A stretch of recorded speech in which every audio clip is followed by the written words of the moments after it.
At some point or another, in every good anxiety therapy, you will have to face your fear. At least in order to find out if you are still fearful.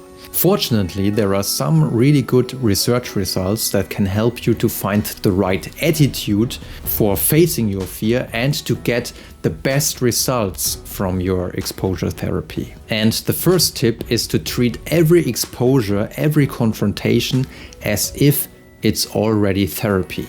This discovery came from a very interesting study with agoraphobics who were extremely afraid of leaving the house. And one group was told that in order to diagnose how strong their fear is, there would have to be a pretest. So they would have to try to accompany the therapist out of their house and to walk as long as possible. Another group was told that this walk with the therapist out of the house and as far as possible is already a part of their therapy. It's a confrontation therapy. And it turned out that those participants later on were much more able to walk longer ways, were able to walk much further. So this is a really impressive study that shows us the power of our thoughts, of reappraisal, of reframing. And it tells us if we want to get the best out of our own exposures to fearful situations, we should have this kind of growth mindset. We should go out and tell ourselves, okay, I will put myself into this situation for therapeutic reasons. I will try to get rid of my fear in this way. The second tip is to confront your fear, to face your fear, not only in one situation, but in many different circumstances, in many different situations. Because from learning and memory psychology, we know that the context in which we learn something is always learned at the same time. Take a look, for example, at a very famous study in which participants had to learn words underwater, and later when they tested how many words they could remember, it turned out that they remembered more words underwater in comparison to being outside of the water. And for anxiety therapy, somewhat similar results could be shown when, for example, participants were confronted with spiders in different contexts, in an office situation, in a bathroom situation, or outdoors. When they were confronted in these different contexts, they unlearned the fear much better than participants who had confronted this spider in only one context, even though the number of exposures to the spider were exactly the same. So if you want to unlearn any kind of fear, you should face your fear in different contexts, because then deeper and stronger safety memories will be formed.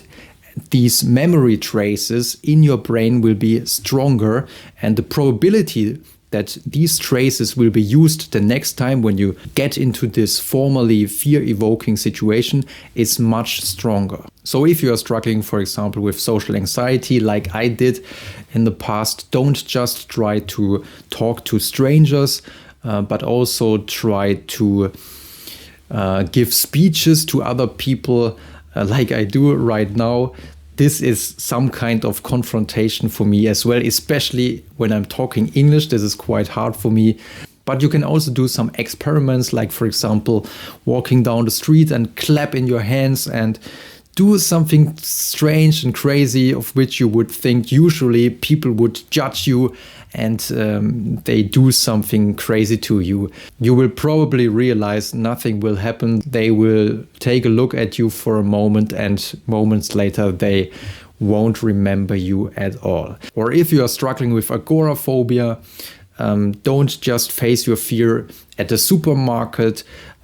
Face your fear in the bus or in the train, face your fear at public festivals, and your brain will start to generalize and to realize, okay, I am able to cope with the fear not only in this one situation, but also in almost every other situation. And this will strengthen your fear resistance. Tip number 3 are so-called booster sessions. There are a lot of studies out there and a big meta-analysis with 53 studies in which about 1,900 participants took part that show that booster sessions significantly and strongly improve the therapeutic success. But what is a booster session? A booster session is nothing else but that after a therapy, for example, an exposure therapy, after, let's say, for example, 2 or 3 months, there is another appointment with the therapist, and those things that have been learned in the therapy before will be replayed. So, for example, some cognitive reframing, some cognitive reappraisal, but also some confrontations. So in these booster sessions, people have to face their fear again.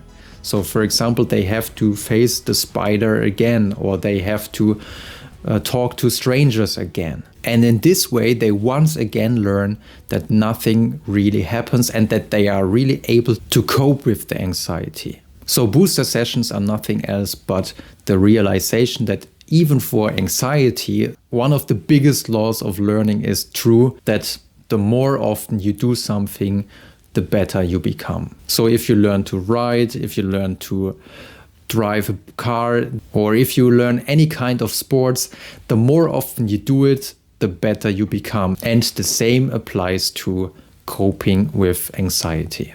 Tip number 4 is not to look forward to the fear disappearing and to habituate to the fear, which of course is also a quite nice experience. But some lines of research suggest that it's even better to experience the maximum fear. Because if we are able to endure the maximum fear, this is a very strong experience for the future. So for example, in one study, people with fear of heights who were taught to go upstairs to a very high platform, in one group were told, well, just stand there and look down and nothing else. Of course, this was already fear evoking for them. But in another group, the participants were told, okay, now you try to run to the railing. And in another situation, they were even told to walk to the railing backwards. Of course, don't worry, they were held back by the therapist from falling. But imagine how strong their fear must have been. And it could be shown that those participants who had experienced this maximum fear actually later on had stronger therapy results. So later on, their acrophobia, their fear of the height had disappeared much stronger. I hope you enjoyed this episode and found it a little bit helpful. And if you are from Germany, maybe you want to take a look into the book Angst, was hilft wirklich. If not, it's okay as well. Thank you for your time, and maybe we will see you next time.